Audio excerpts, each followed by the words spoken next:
This report is about the innovations on biometric calculation and the first steps in the use of artificial intelligence to optimize results. Indeed, IOL calculation formulas have been static for the past 30 years. There has been some excitement on this topic lately. Let's start from the basics. To make a reliable biometry, we must make an accurate measurement of the axial length, a measurement of the corneal power, which lately even is not written in the guidelines. We know that the total power of the cornea is becoming important, not just the anterior one. We have to choose the suitable IOL and use the most suitable formula.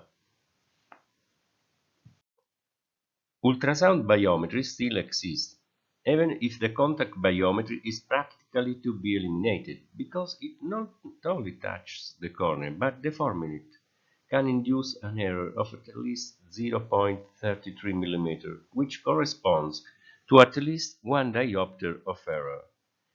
Immersion biometry is allowed, and it's valid and works very well, so much so that optical biometrics have been developed on the basis of the results obtained with immersion biometry. There is no contact, the cornea is not deformed, and does not give errors. Many colleagues still use this technique, sometimes after having done an optical biometry, to have a counterproof. Optical biometry should preferably, but not necessarily, be done with structures OCT biometers, because they can also pass through almost total cataracts. Posterior cortical are no longer a problem. It's operator independent and gives high comfort for the patient. It's very simple to perform and allows a control of the fixation accuracy. In fact, when the patient is staring and we see the fovea, this means that the patient is staring the image and that the measurement is reliable. In the past, we accepted a bit of everything. 2 diopters of error, or even 3, were fine. Then slowly it went to improve, and now you can get about 0.50 of error.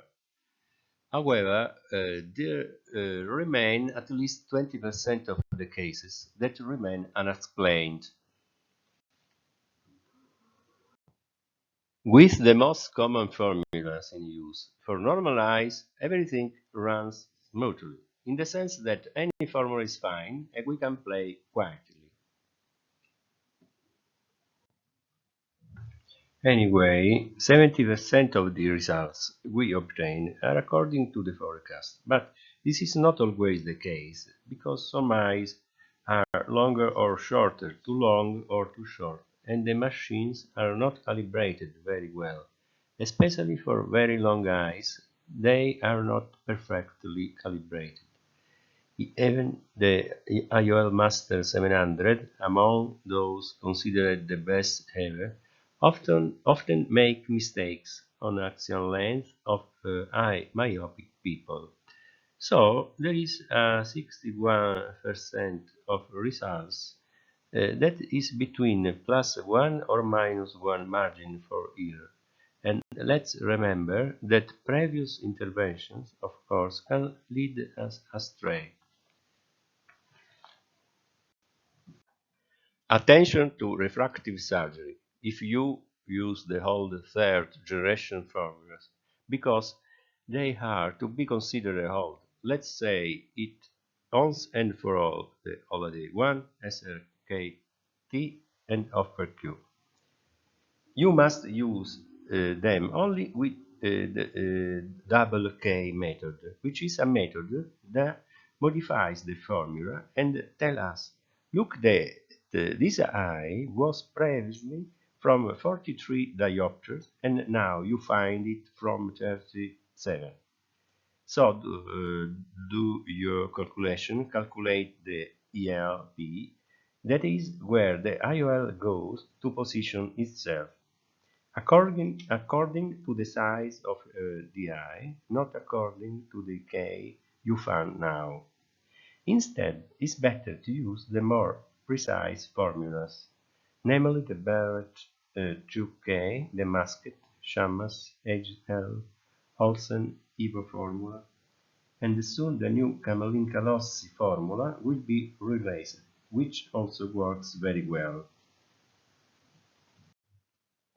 When eye measurements are extreme, we must put in writing on informed consent that we can have greater incidence of errors. It may be necessary to retouch, change the IOL, put a piggyback. In short, the patient must be warned. Specific formulas must be used depending on the axial length, as we will see later. The effective lens position (ELP) plays a very large role in determining the refractive outcome of the surgery, particularly in the small eyes. When we place the IOL in the capsular bag, the assumption is that the patient will heal as predicted without much anterior-posterior shift of the optic, but in some patients this is not the case.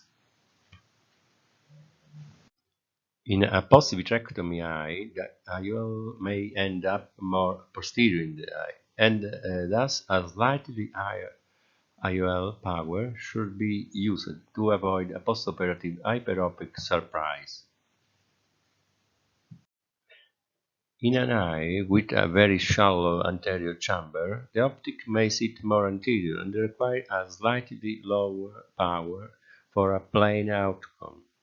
The shorter the eye, the more of a difference the ELP will make, because the optic power is higher. The most challenging eye for determination of ELP is the eye with a short axial length and normal to deep anterior chamber. In these cases, the IOL power typically exceeds plus 30 diopters and can go even beyond plus 40 diopters. In recent years, there has been a new buzz on biometric calculation, with the publication of numerous works, which you can see scroll quickly in the slides. This kid you see here is an Australian ophthalmology specialist, Jack Kane, that at 25 years old has changed our biometrics culture.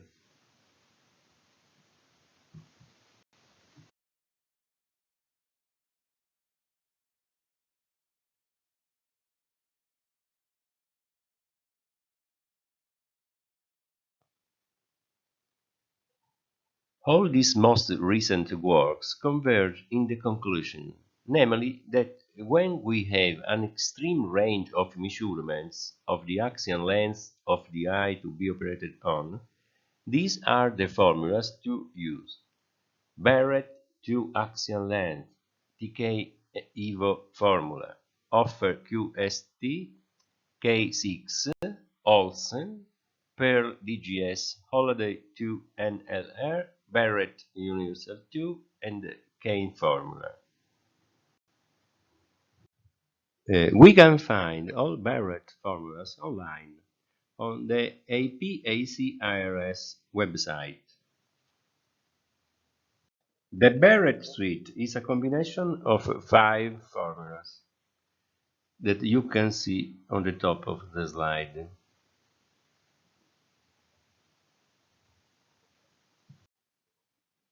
Kane's formula is a formula that you can find freely on the internet.